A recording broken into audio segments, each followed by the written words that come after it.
नमस्कार, मैं हूं आपके साथ मनु तेवतिया। दोपहर के 2:30 बज चुके हैं और आप देख रहे हैं जी मध्य प्रदेश छत्तीसगढ़।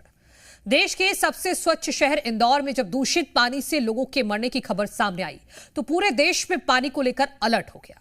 जगह जगह पानी की सैंपलिंग होने लगी और इसी बीच खंडवा जिले से खबर सामने आई कि 7 गांव में लोग फ्लोराइड युक्त पानी पी रहे हैं, जिसकी वजह से वो बीमार पड़ रहे हैं क्योंकि फ्लोराइड की मात्रा पानी में बहुत ज्यादा है और जो कई तरह की गंभीर बीमारियों को दावत दे रही है, जिसमें से एक है फ्लोरोसिस।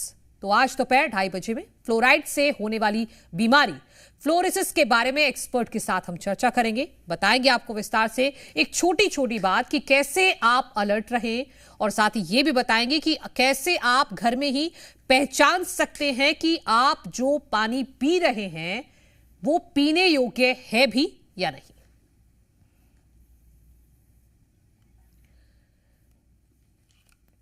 तो हम एक्सपर्ट से आज जानेंगे कि आप क्या कर सकते हैं और क्या नहीं, कैसे आप अपने घर में ही ये पहचान कर सकते हैं कि आप जो पानी पी रहे हैं वो स्वच्छ है या नहीं, उसमें कहीं फ्लोराइड की मात्रा तो नहीं है, और कितनी फ्लोराइड की मात्रा कोई भी एक आम व्यक्ति ले सकता है।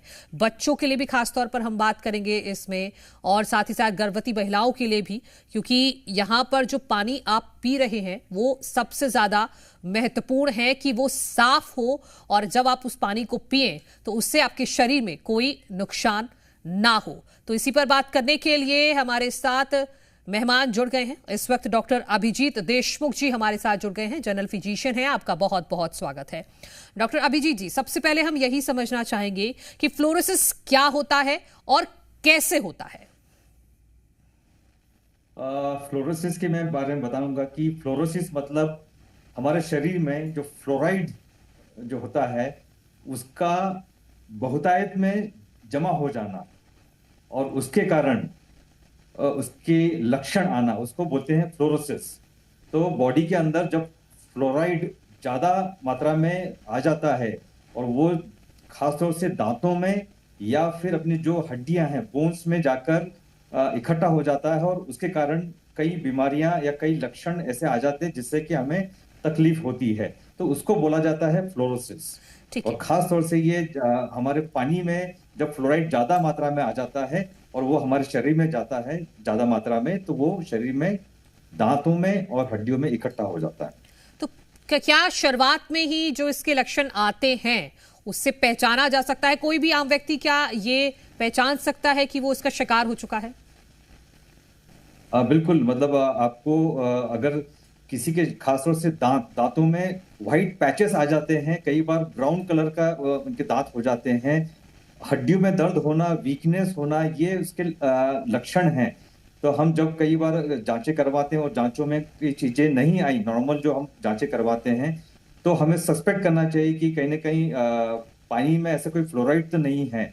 खासतौर से कई ऐसे जिले हैं जहां पर ये फ्लोराइड जमीन के अंदर बहुत बहुतायत में पाया जाता है। तो क्या ये सिर्फ पानी से ही होता है डॉक्टर अभिजीत देशमुख जी, या इसका कोई और सोर्स भी होता है? और भी सोर्स, जैसे आपको पता है कि टूथपेस्ट के अंदर फ्लोराइड होता है, और आपने देखा होगा कि कई बार बच्चे जो ब्रश करते हैं तो टूथपेस्ट भी निगल जाते हैं। तो अगर ये बार बार अगर करेंगे, बहुतायत में होगा, तो ये फ्लोराइड शरीर में जाकर फ्लोरोसिस पैदा कर सकता है। पानी के साथ साथ, मतलब पानी भी है, पानी में फ्लोराइड होता है ज्यादा तब होता है, और ये टूथपेस्ट में भी फ्लोराइड होता है, उसके कारण भी ये चीज हो सकती है। ठीक है, ये तो हमने बात कर ली लक्षणों की और किस तरह से ये होता है, लेकिन अब इसके बचाव पर भी बात कर लेते हैं। कैसे इसे बचा जा सकता है, और क्या आम लोग जो पानी पी रहे हैं वो क्या इस बात से बेखबर हैं कि उनके पानी में फ्लोराइड है और जिससे फ्लोरोसिस जैसी गंभीर बीमारी हो सकती है? लोगों को इसकी जानकारी नहीं है, पर मैं आपको एक जानकारी देना चाहता हूं कि हमारे मतलब जो शासन और प्रशासन, एक एजेंसी होती है जो कि बारंबार जो पानी पीने के लिए जो सप्लाई किया जाता है उसकी जांच होती है। वो हर एलिमेंट्स की, चाहे वो कैल्शियम हो, फ्लोराइड हो, और भी कई एलिमेंट्स होते हैं, मैग्नीशियम हो, हर एलिमेंट की मात्रा चेक करते हैं कि वो पानी पीने लायक है या नहीं है, और उसके बाद ही वो पानी सप्लाई किया जाता है। तो ऐसे डरने की कोई बात नहीं है, पर हाँ, बारंबार जांच होना बहुत जरूरी है और वो सरकार बराबर करती है। इसे कैसे बचा जा सकता है कि अगर किसी को फ्लोरोसिस जैसी बीमारी होती है, क्योंकि ये जैसे आपने बताया कि एकदम से नहीं होती, धीरे धीरे इसके लक्षण आते हैं। बिल्कुल। तो उसका रोकथाम का यही है कि मतलब ये पानी में मात्रा कम है, ये कैसे पता करें? तो ये जो सप्लाई होता है हाथ से, वो सरकार वहां पर चेक करती है। अदरवाइज ऐसा कोई भी पैमाना नहीं है जिससे कि हम देख कर बता सके कि इस पे फ्लोराइड है कि नहीं है। इसका फ्लोराइड हमारे शरीर में है कि नहीं, उसकी जांच ब्लड टेस्ट से भी हो सकता है, पर खासतौर से यूरिन टेस्ट में हम पता कर सकते हैं कि हमारे शरीर में फ्लोराइड की मात्रा कम है, ज्यादा है या नॉर्मल है। तो डॉक्टर अभिजीत जी, क्या ये बचपन से ही होता है, मतलब बच्चों में होता है, या कोई एज का कोई फैक्टर होता है? क्योंकि जब हम अगर फ्लोराइड युक्त पानी ज्यादा पीते रहेंगे तो उतना ही ये फ्लोरोसिस बढ़ता रहेगा शरीर में। तो फिर जांच हम समय समय पर कैसे कराएं, कौन सी कराएं? बिल्कुल ऐसे बारंबार जांच करने की जरूरत नहीं है। मैंने जैसे आपको बताया कि जब पानी सप्लाई होता है तो उसकी जांच परख होती है कि फ्लोराइड का लेवल कितना है। अगर फ्लोराइड ज्यादा पानी में पाया जाता है तो उस पानी को सप्लाई पीने लायक नहीं माना जाता। तो एक तो ये हो गया, और दूसरा अगर आपको लगता है कि कुछ दांतों का डिस्कलरेशन हो रहा है, कहीं व्हाइट पैचेस आ रहे हैं, तो अपन जब फिजिशियन को दिखाते हैं या डेंटिस्ट को दिखाते हैं तो वो भी आपको बताएंगे कि हो सकता है कि फ्लोराइड इसमें ज्यादा है पानी में, या फिर जो टूथपेस्ट का जैसे मैंने बात की वो भी हो सकता है। तो आपको उसमें जो पानी है आपको जांच के लिए भेजना होगा। ठीक है सर, आप रहिएगा हमारे साथ। डॉक्टर अभिनव दुबे जी हमारे साथ जुड़ गए हैं, आप डेंटिस्ट हैं, आपका बहुत बहुत स्वागत है। डॉक्टर प्रभाकर तिवारी जी भी जुड़ गए हैं, चाइल्ड स्पेशलिस्ट हैं आपका भी बहुत बहुत स्वागत है। साथ ही साथ डॉक्टर सुभाष पांडे जी भी हमारे साथ जुड़ गए हैं, वाटर टेस्टिंग एक्सपर्ट हैं, आपका भी बहुत बहुत स्वागत है। मैं डॉक्टर अभिनव दुबे जी आपके पास आना चाहूंगी, क्योंकि डेंटिस्ट दांतों का जिक्र किया गया है जनरल फिजिशियन की तरफ से। तो बच्चों में खास तौर पर इसके क्या शुरुआत में लक्षण होते हैं, और क्या हमेशा ही जैसे कभी दांत पीले पड़ जाते हैं, धब्बे पड़ जाते हैं, क्या यही साइन है फ्लोरोसिस का? मैम, फ्लोरोसिस के बारे में कहा जाता है कि ये एक साइलेंट डिजीज है। हाँ, बोलिए। जी मैम, फ्लोरोसिस के बारे में कहा जाता है कि एक साइलेंट डिजीज है। इसके लक्षण जो होते हैं बहुत दिनों के बाद सामने आते हैं, इसलिए इसको साइलेंट डिजीज कहा जाता है। और इसके लक्षण बच्चों में बेसिकली दांतों में भूरे सफ़ेद धब्बों की तरह देखे जाते हैं, लेकिन अगर ये आगे चल के इन पर ध्यान ना दिया गया, इसका प्रिवेंशन ना किया गया, तो आगे बढ़ के ये काफ़ी स्केलेटल फ्लोरोसिस का रूप ले लेता है, और ये हड्डी के जोड़ और वहाँ पे आपके हड्डी की समस्याओं तक पहुँच जाता है। तो सर, मैं मैडम इसको ऐसा देखता हूँ कि अगर फ्लोरोसिस के बारे में जितना जल्दी आप उसके बारे में जानकारी ले लें, आप उसका ध्यान रखें, तो उसका प्रिवेंशन किया जा सकता है। क्योंकि इसका इलाज ऐसा WHO की गाइडलाइन में भी है कि इसका इलाज ऐसा संभव नहीं है, इसका प्रिवेंशन ही इसका इलाज है। और कौन सी उम्र में सबसे ज़्यादा इसका फ्लोरोसिस का इफेक्ट दिखता है? क्या बचपन से ही या फिर एक उम्र के बाद? मैम, क्या होता है, देखिए फ्लोराइड को हमें समझना पड़ेगा। फ्लोराइड वो मिनरल है नेचुरल, जो कि मिट्टी में और मिट्टियों के अंदर यहाँ मिलता है। और बेसिकली मैम क्या है, जैसे हमारा मध्य प्रदेश है वो फ्लोराइड बेल्ट के अंदर आता है। मतलब कि जो भूमिगत जल होते हैं, जो अंडर वाटर पानी होता है, और हमारे जहाँ गांव के क्षेत्र होते हैं, पिछले क्षेत्र होते हैं, वहाँ पे जो भूमिगत पानी होता है उस एज अ बोरवेल वाटर जो होता है उसको ही पीने के लिए इस्तेमाल किया जाता है। तो मैडम वहाँ पे फ्लोराइड का जो आप समझ लीजिए, जो फ्लोराइड है वो पानी के बहुत ज़्यादा होने की वजह से बच्चों में इसके लक्षण पहले आते हैं। और बच्चों में इसके लक्षण इस तरह आएंगे कि उनके दांतों के ऊपर एक भूरे पैचेस या सफ़ेद पैचेस दिखना शुरू हो जाएंगे, एक दर्द और एक ऐसी स्थिति बन जाएगी। तो हम WHO का कहना है कि अगर किसी पानी में अगर 1 से लेकर 1.5 मिलीग्राम पर लीटर से ज़्यादा फ्लोराइड होता है तो फ्लोरोसिस की संभावनाएं शुरू हो जाती हैं। ठीक है, डॉक्टर प्रभाकर तिवारी जी, आप चाइल्ड स्पेशलिस्ट हैं। एक सवाल मैं आपसे ले लेती हूँ कि बच्चे खासतौर पर जो फ्लोराइड का जो एक्सपोजर है, क्या उससे मेंटल हेल्थ भी डिस्टर्ब होती है बच्चे की? ये तो एक साइन बताया कि दांत खराब होने लग जाते हैं। डॉक्टर प्रभाकर तिवारी। देखिए, बहुत सिंपल सी चीज़ है। अगर जैसे अभी डॉक्टर देशमुख भी कह रहे थे और डॉक्टर साहब भी अभी बता रहे थे कि एक सिंगल एक्सपोजर से कोई फ्लोरोसिस नहीं होता। हाँ। उसके लिए जरूरी है कि हाई क्वांटिटी ऑफ फ्लोराइड को लंबे समय तक लिया जाए। और अगर लंबे समय तक लिया जाएगा, क्योंकि फ्लोराइड नॉर्मली भी नीडेड है, माइक्रो अमाउंट्स में नीडेड है, बड़े अमाउंट में नहीं है, तो एक रूटीन उनका अमाउंट हमें अपना डेली लेना रहता है। अब आपकी बात पर मैं आता हूं कि कितने लंबे समय तक एक्सपोजर हुआ है।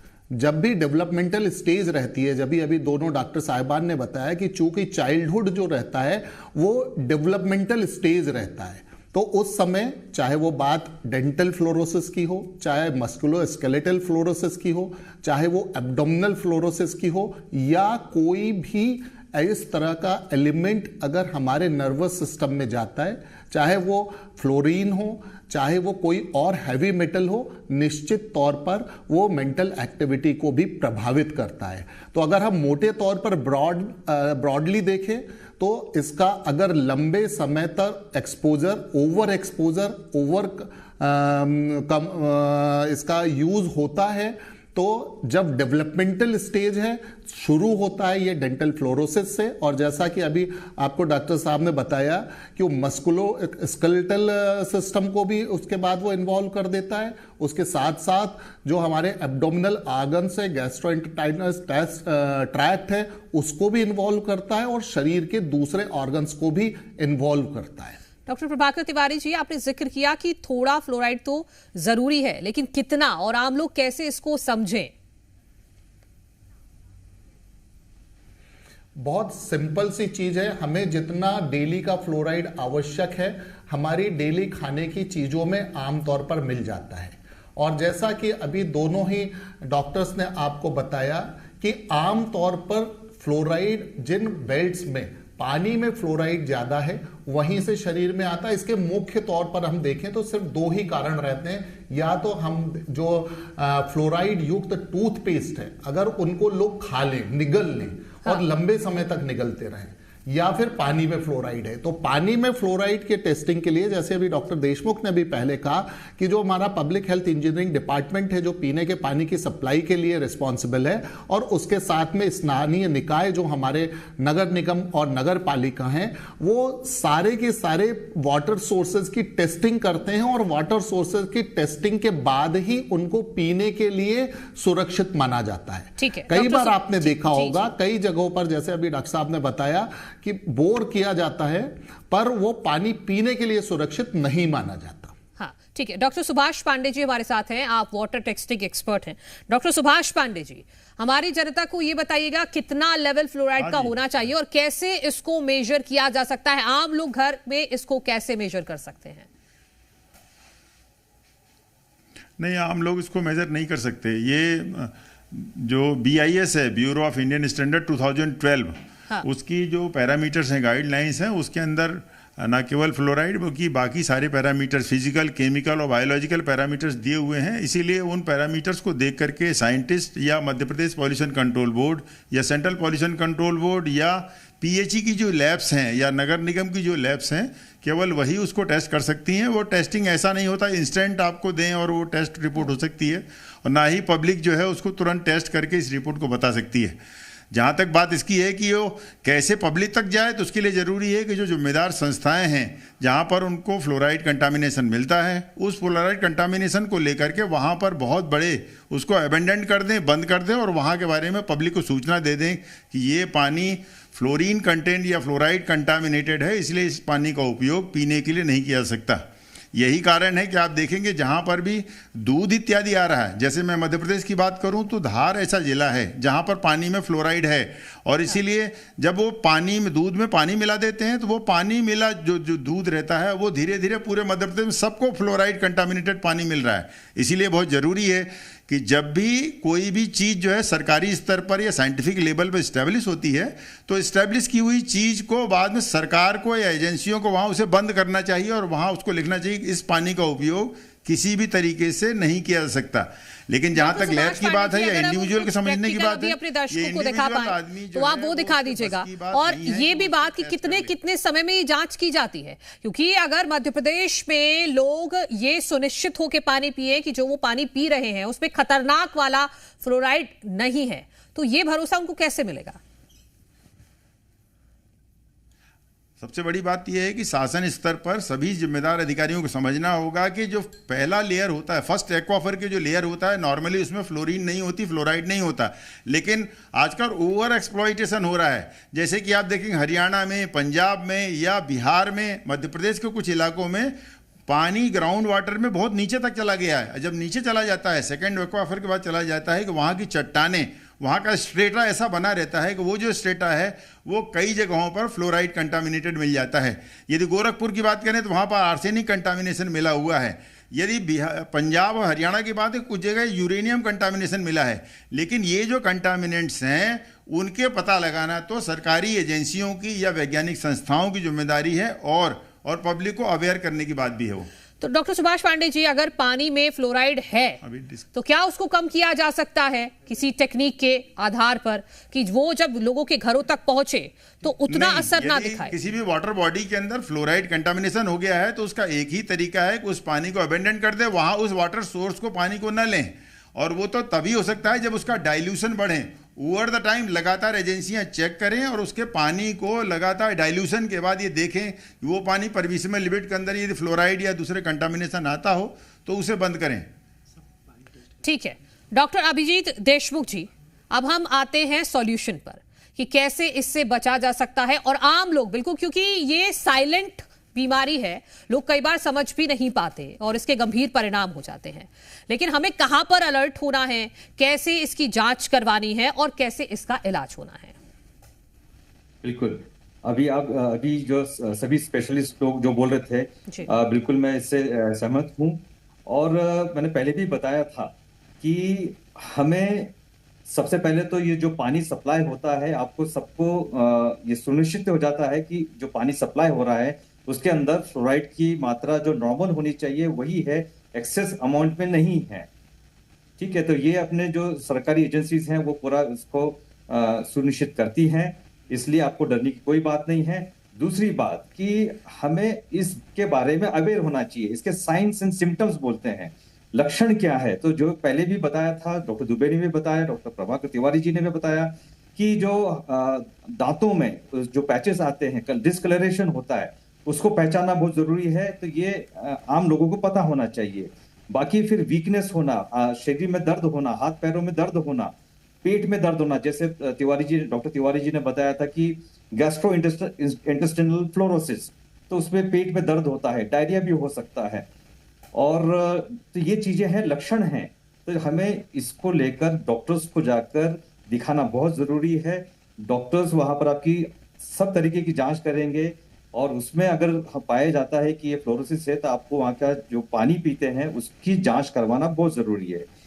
जो नगर निगम है, नगर पालिका है। डॉक्टर अभिजीत जी, मैं चाहूंगी ये भी बताइएगा आप कि कुछ लोग अपने घर में आरओ लगा देते हैं और सुनिश्चित हो जाते हैं कि जो वो पानी पी रहे हैं वो ठीक है, तो उसकी भी जांच के समय समय पर करानी चाहिए?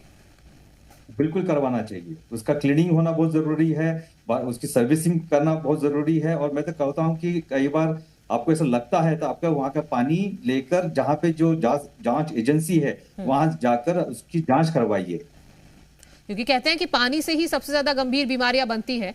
तो ये बहुत ध्यान रखना होगा कि आप अपने पानी की जो आप पी रहे हैं उसकी समय समय पर जांच कराते रहें।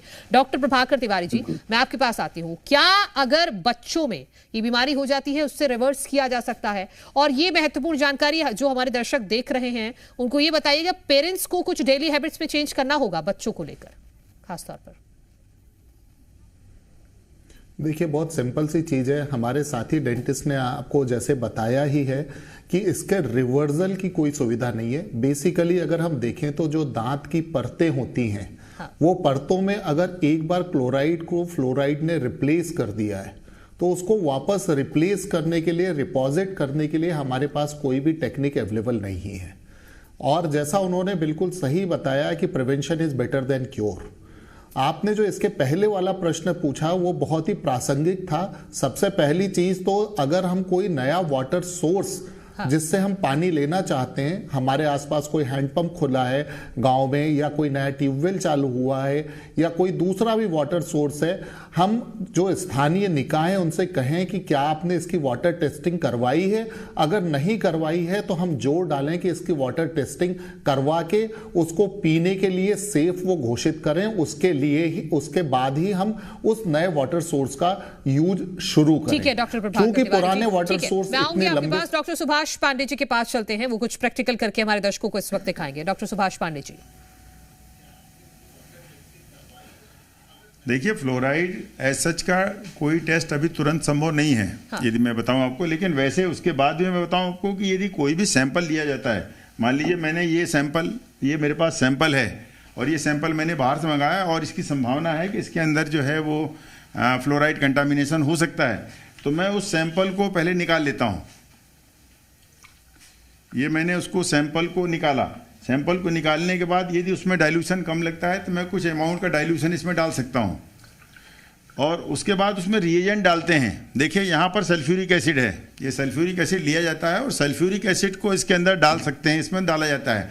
उसके अंदर उसके बाद सिलिकेट्स के लिए थोड़ा सा हमें बालू चाहिए और बालू मिलाया जाता है। अभी मेरे पास बालू उपलब्ध नहीं है।